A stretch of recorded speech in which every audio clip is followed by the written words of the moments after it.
Lorsque vous travaillez sur un projet avec vos coéquipiers sur GitHub, le code que vous allez modifier sera la version de votre machine locale. Pour que vos modifications soient reflétées dans le répertoire en ligne sur GitHub, vous devez valider par un commit et pousser par push votre code.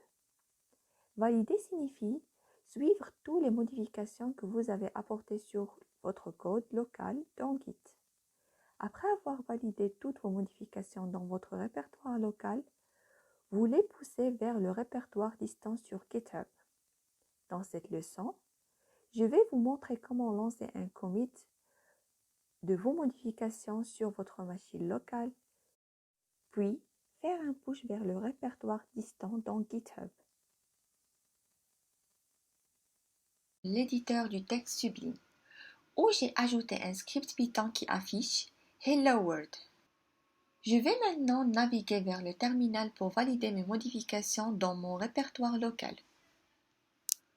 Vous pouvez voir les nouveaux fichiers que j'ai ajoutés se trouvent dans mon répertoire.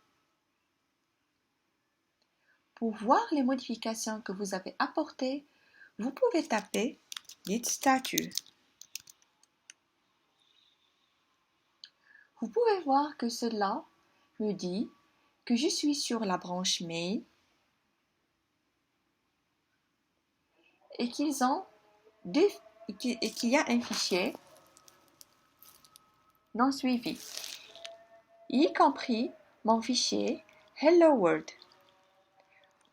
Pour passer vers la branche Test Feature, il suffit que je tape Git Checkout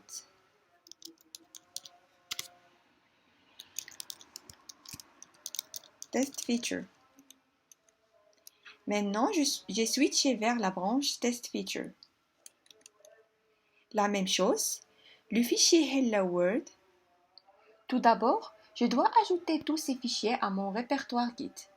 Pour ce faire, tapez Git add point. Ça veut dire que je vais ajouter tous les fichiers non suivis dont vous disposez actuellement. Ensuite, vous devez valider vos fichiers. Pour ce faire, saisissez commit -m,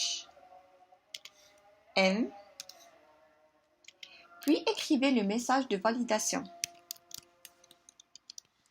L'indicateur -m signifie le message que vous allez taper qui décrit le code que vous avez ajouté vers votre repository.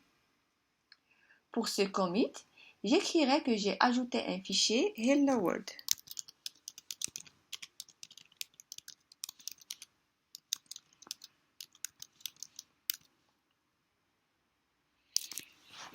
Maintenant, vous verrez que le fichier Hello World est ajouté à mon répertoire. Vous pouvez voir que j'ai maintenant validé mes modifications. Lorsque je tape Git Status, je n'ai plus de fichiers non suivis. La dernière étape sera de télécharger ces fichiers vers le répertoire à distance sur GitHub. Pour effectuer un push, vous tapez Git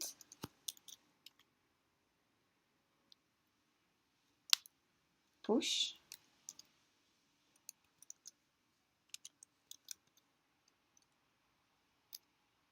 origin, puis le nom de la branche vers laquelle vous voulez pousser dans GitHub. Pour la mienne, c'est Test Feature, puis Entrée. Si vous avez réussi à pousser votre code vers GitHub, vous verrez ce code de réussite qui montre que vous avez poussé tout le code de votre machine locale vers votre répertoire en ligne dans Git. Une fois que vous avez validé et envoyé votre code sur Git, vous pouvez créer des pull requests et merger votre code dans différentes branches.